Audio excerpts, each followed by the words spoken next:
Maria and Alfie, every single stride we want to be saying, here Henry, stretch down. Here Henry, stretch down. Like that. Oh, absolutely gorgeous, right? And then he's saying, I want to go further down.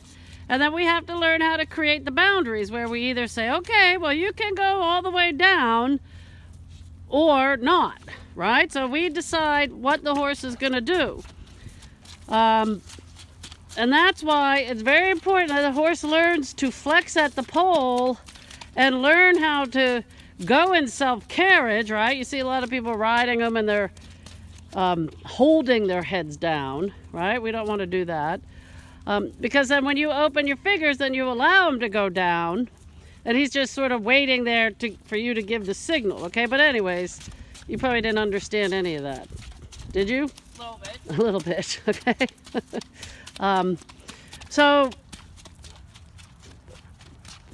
what's really nice is how much straighter he is, okay? So we talked about straightness with Alfie, and that was, see, that's you pulling on the inside rein. So what you want to do, is you open it.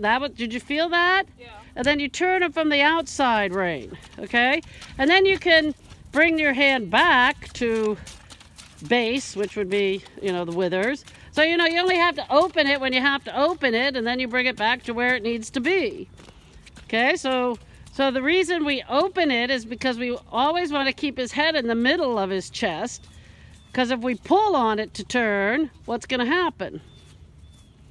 He's going to put his head in. You're going to lose the shoulder, right? So we want to keep the horse straight all the time so that he works equally on all four legs. And that's what we were talking about with Alfie, okay?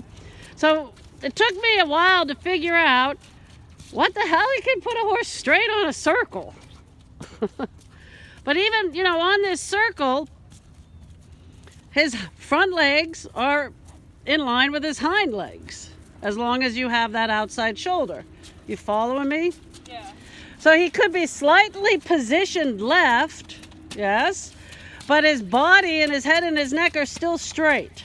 So that's how the horse is straight on the circle, okay? So it's the same straightness on the circle as it is on the straight line. Shoulders in line with the haunches, head and neck in line with the shoulders. So what Henry does is he tilts a little bit. So what's tilting? When our head's going to the side. Yeah, his head. So if you look at his ears, you can see his right ear is higher than his left ear, okay? And that's okay. I mean, we don't expect you to get on and have them be perfect, This is what we do. So as you're guiding him with the inside rein, or leading him with the inside rein, the outside rein is the counterbalance, and it's the rein that needs to keep his head straight so he doesn't tilt. But that's a lot to ask of a horse that just got off the racetrack. I'm just talking so that you understand what the hell you're doing. All right. All right? So, any questions about any of that? So when we go to trot, everything happens a lot quicker, and you'll probably lose the shoulder. But the reason we're talking about it at the walk is so that you can understand what the hell you're doing. You're trying to turn him from the outside rein to keep his body in alignment and straight so that he works equally. That's what we're doing. That's all we're doing. And we do it in both directions, and we do it at the canter too. But we're not cantering today because of the conditions. So let's just go ahead and take him down the track. And so even when we go down on the straight line on the track, the horse is going to try to fall out with the shoulders.